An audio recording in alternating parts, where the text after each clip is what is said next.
अस्सलाम वालेकुम, this is your teacher Hamza Bhatt. अब हम अगली वीडियो में देखते हैं रेलिवेंट कॉस्ट ऑफ लेबर। अब हम उसे डिस्कस करते हैं, ये भी बहुत ही इंटरेस्टिंग है।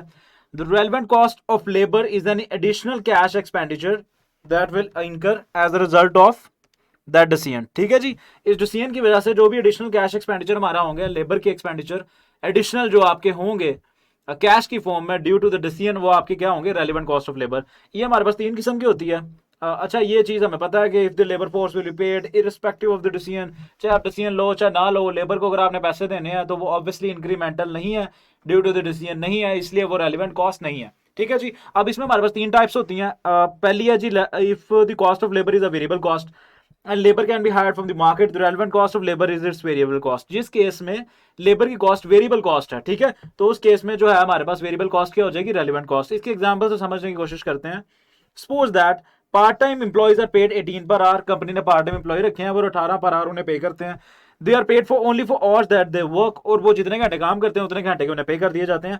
और they are not in short supply. कंपनी ने पार्ट टाइम एम्प्लॉय रखे हुए हैं और उनको 18 पर आवर पे करते हैं, और वो मार्केट में शॉर्ट सप्लाई में भी नहीं है। अब अगर मैनेजमेंट को 100 मजीद घंटे चाहिए किसी नए काम के लिए, डिसीजन के लिए 100 घंटे पार्ट टाइम एम्प्लॉयज के मजीद चाहिए, तो वो सिंपली उनको 18 पर आवर पे करते हैं, तो वो उतने पे उन्हें मजीद हायर कर लेंगे, उनको पे कर देंगे, तो हमारे पास 1800 क्या हो जाएगी, रेलिवेंट कॉस्ट। ठीक है, ये होगी इसकी पहली फॉर्म। दूसरी फॉर्म है जी, अगर लेबर कॉस्ट फिक्स कॉस्ट है, आपने फिक्स पैसे उनके साथ डिसाइड किए हुए हैं, उतनी आपने उन्हें पे कर रहे हैं, और स्पेयर कैपेसिटी भी अवेलेबल है।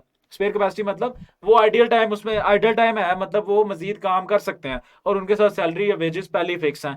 मिसाल से समझते हैं, the spare time which otherwise be paid for idle time and there is no additional cash expenditure. इस केस में कोई एडिशनल कैश एक्सपेंडिचर नहीं हुआ, इसलिए कोई रेलिवेंट कॉस्ट नहीं है, जीरो रेलिवेंट कॉस्ट है। इसको एग्जांपल से समझते हैं। For example, the new contract will required 30 direct labour hours. Direct labour our पे 20 पर आवर। एक नए कॉन्ट्रैक्ट के लिए हमें 30 घंटे चाहिए थे डायरेक्ट लेबर आवर के, और एक घंटे का हम 20 पर आवर पे करते हैं। Direct labour force is paid a weekly wage of 40 hour week. 40 घंटे काम करने के हिसाब से, चाहे वो करें चाहे ना करें, उनको पैसे दिए जाते हैं, फिक्स वेज पे की जाती है लेबर को। And currently there is spare capacity so that labor would be idle time if it is not used for the new contract। अब क्या कहते हैं कि वो 40 घंटे काम पहले ही नहीं कर रही, लेबर पहले ही कम घंटे काम कर रही है, तो हम मजीद घंटे उससे काम ले सकते हैं उसी वेजेस में, तो हमारे पास यहाँ पे रेलिवेंट कॉस्ट क्या हो जाएगी, जीरो। ठीक है, आई एम श्योर आप समझ गए होंगे। मजीद एग्जांपल से आपको मजीद समझ आ जाएगा, अभी हमने नेक्स्ट वीडियोस में एग्जांपल्स देखनी है।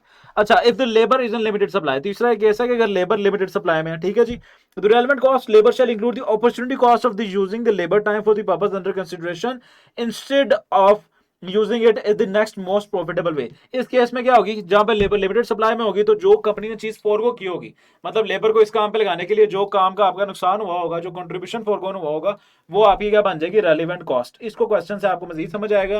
ये तीनों आपको आई एम श्योर आपने सुना है, आपको कुछ ना कुछ आइडिया हो गया। एग्जाम्पल्स जब तक नहीं करेंगे 100% समझ नहीं आएगा। हम एग्जाम्पल्स इसकी देखते हैं।